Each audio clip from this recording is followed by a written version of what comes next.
Well, welcome back to Iron Railroad. Today, we're going to go over one of the early American Flyer vintage accessories.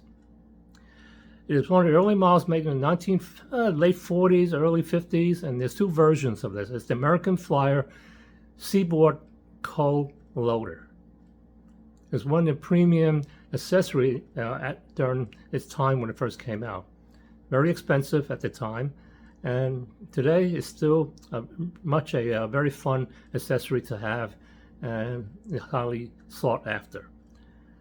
The model numbers that we go over, the original early model is the 752, and a couple of years later they came out with the 752a. A is an alpha. So I will go over the differences, what the subtle differences these are, and also go over some of the problematic areas. Especially when you acquire one of these as a vintage used accessory, it may not always be completely 100% intact. So I will review the problematic areas and how it should treat it. It's not difficult, and for the most part, a lot of these are just a simple fix. But stay tuned, we're going to talk about it. These are the two co-loaders. I don't have the roof here. I took that off so we can have an easier viewing of the internal mechanisms of each one of these. So the right one is 752. The left one is a 752A.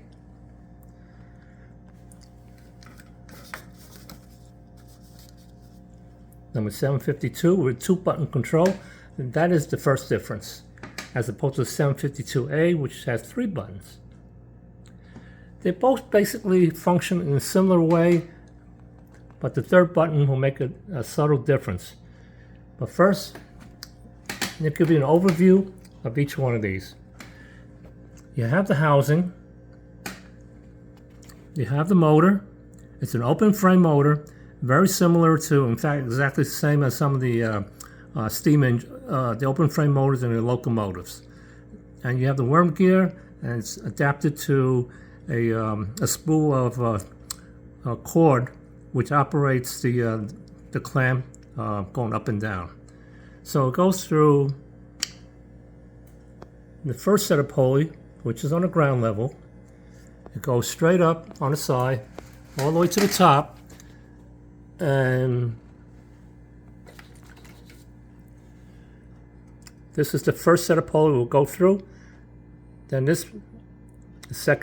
third pulley, and then finally the fourth pulley, which is part of the track. And let me show you on a different view here. It comes down to this. This is actually a take off from the American Flyer HO trains back in the day when they had HO scale. Yes, yeah, American Flyer did have HO, and this is from the HO wheels. And from that, it goes down to the last set of pulley system, which is attached to the actual clamp bucket. This clamp will actually pull up, grab the coal, close the clamp, and bring it back up into the tower. And the tower in the back is the hopper. And this one, they both have hoppers. This is the actual hopper here. Right here, this is the actual hopper right here. And once it's in the hopper, it comes out on the back side, there's a chute. And that goes into a loading car or a platform or a coal bin, whatever have you there. Usually it's the tender. It's used to provide coal for the tender.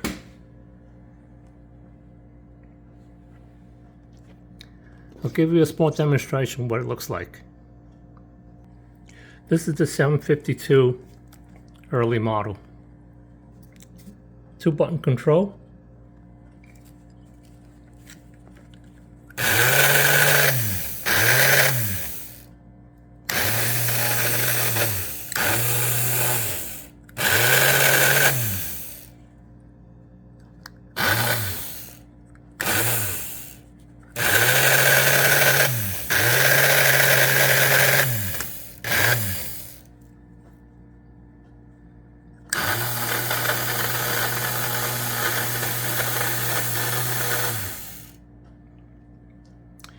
Beneath the clamp bucket, that's the hopper,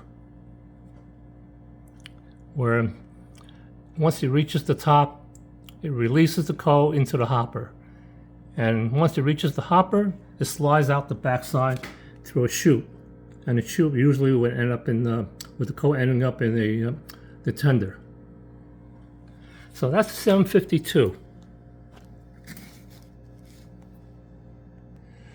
This is the 752a.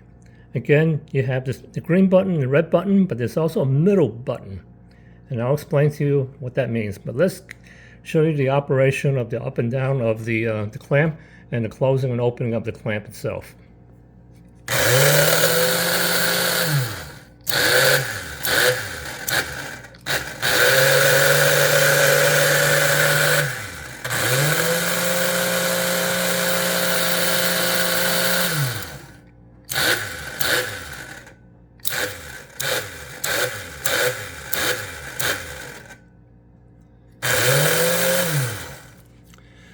That is the essence of the green and red button.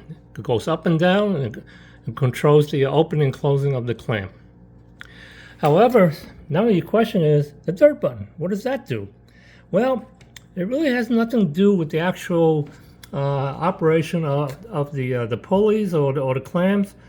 What it does is that the 752A has a hopper, just like the 752. However, the 752, well, let me backtrack. On the 752, once the clamp reaches the hopper and releases the coal, immediately the coal is let go and shoots down the chute. The 752A, you notice there's a solenoid in the back, and this one does not have a solenoid, it's just a plain hopper. Well, that solenoid, this solenoid, actually controls a trap door beneath it. So when you press the green button, well, that controls a trap door. So what's the purpose of the trap door? Well, the whole purpose is that we try to fill up the hopper before we release the coal. Or if the train may not be in position to receive the coal, you want to keep the coal in the hopper. You cannot do that with the 752 because it doesn't have a trap door. So you press the green button, the trap door opens, and then the coal is released into the tender. And that is the difference between the two. So that's the basic operation of these two coal loaders, the American Flyer 752 and 752A. Well, many times you acquire one of these, there's some problems with it. It's not always intact. It may need a little TLC, tender loving care, if you will, to have a quick fix. Well, many times, the usual people, when they remove the coal loader from the layout, they have long wires. But for some reason, whatever the reason it is, people tend to cut these off. So now you have the control button that's cut off from the main tower. So again, you have to splice these wires back in. It's color coded, and you just follow the color code. It's the green, the yellow, the red, the black. And of course, the two separate strands of the black and yellow, one's for power, one for the ground, and the other's for the control. So you just have to splice back together, and that's another video. I will go through how to do that. You could actually use connectors to extend the wires, or just basically fuse it all together and have a shrink tube. But I prefer to, if it is cut, I prefer to have connectors. This way I could connect an extended wire if I wish to, and if I don't, I could always take the extension off and just connect the two ends together through the connector. So it's always very portable in that sense. Well, that's just the wires. So if the motor is working, which it usually does, but if it doesn't, you have to go through the usual the locomotive maintenance. There are brushes in the back. It's a spring and the brushes. Check the brushes, check the commutator, and make sure the gears are well lubricated. That includes the pulleys up here. The pulleys need to be lubricated. Okay, so that's really about it. Make sure the carriage is on the track. Sometimes that is not online and it's a little lopsided, and that would hinder the up and down movement of the carriage. So that's the other thing.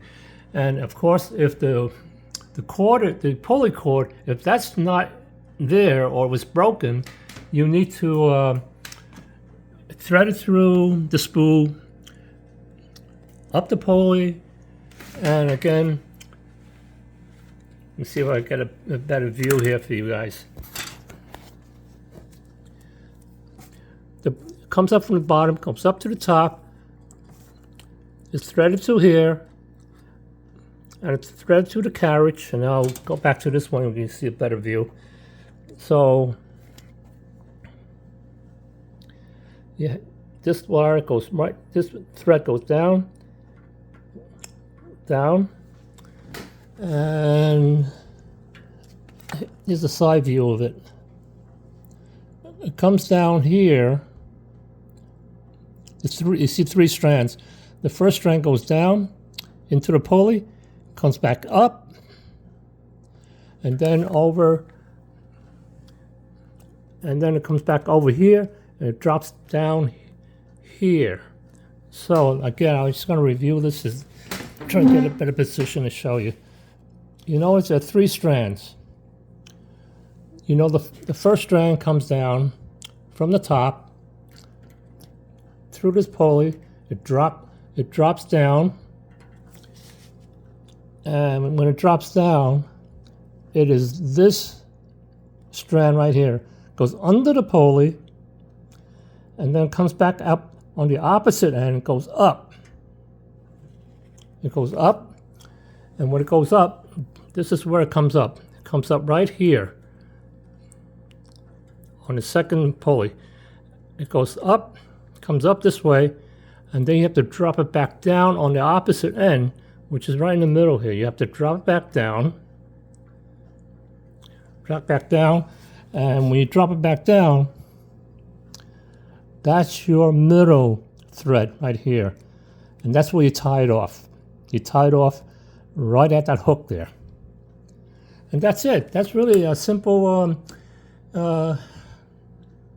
alignment for your cord. If you need a new cord, that's what you do. Or if the old one is just out of whack, that's how you straighten it out.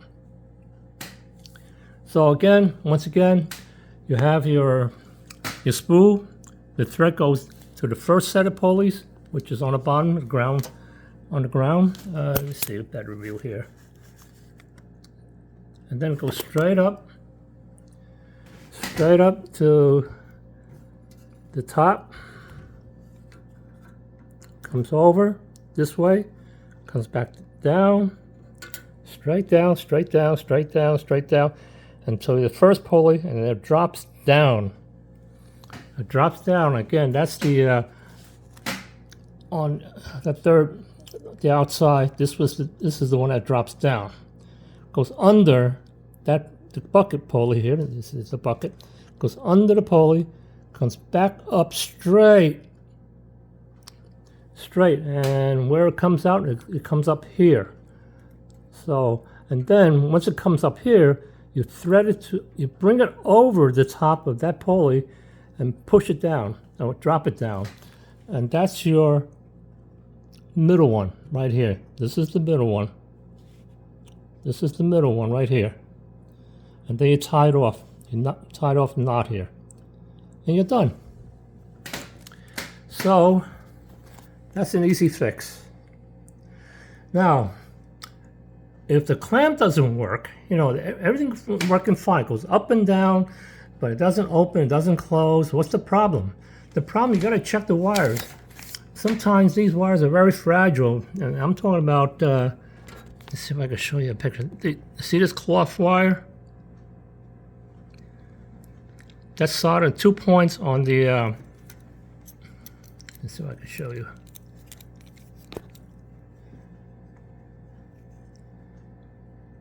There are 2 points here. It's soldered on, let's see.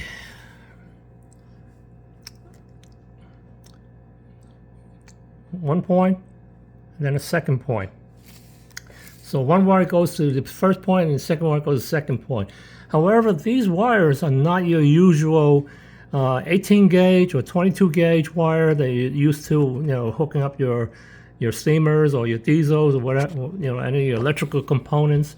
These are cloth cover wires. The wires are very thin. They're almost like tinsel wires. I call it tinsel wires. They're very, very, very copper thin wires and very flexible and soft. And it's stranded, and it could break off. So you need to be careful and resolder this to be sure that it works. So check the whole length of the wire. Make sure there's no breakage anywhere. If you try to use just 22 gauge wire, the stiff wires, it'll work, but you're gonna have trouble when this clamp goes up and down because this needs to be very flexible. You could use flex wire if you have very soft flex wire. That'll work too. But I've been using these specially made tinsel wires, and actually I have given quite a few of these to colleagues of mine who needed it. They just asked for it, and I happen to have extras. So that is that. Of course, the windows, you'll always purchase reproduction windows. That's no big deal. Or you can make your own. I made my own on this one. No one says you have to use the original. Unless you're a purist, you want to use something that's not what the original ones were. But I happen to use both, and it looks good. And is there anything else? Well, not really. This is a very simple thing, a lot of fun, and very interesting. Well, I hope this helps you with the American Fly cold loader. I just want to mention there are reproductions out there that's made by Lionel, and MTH may have had one or something like that, but it'll work. It's fine, but these are the originals, and I happen to like the originals, and I'm sure a lot of you folks do too. So have a good time, enjoy, and I hope you find a good one. Thanks for watching.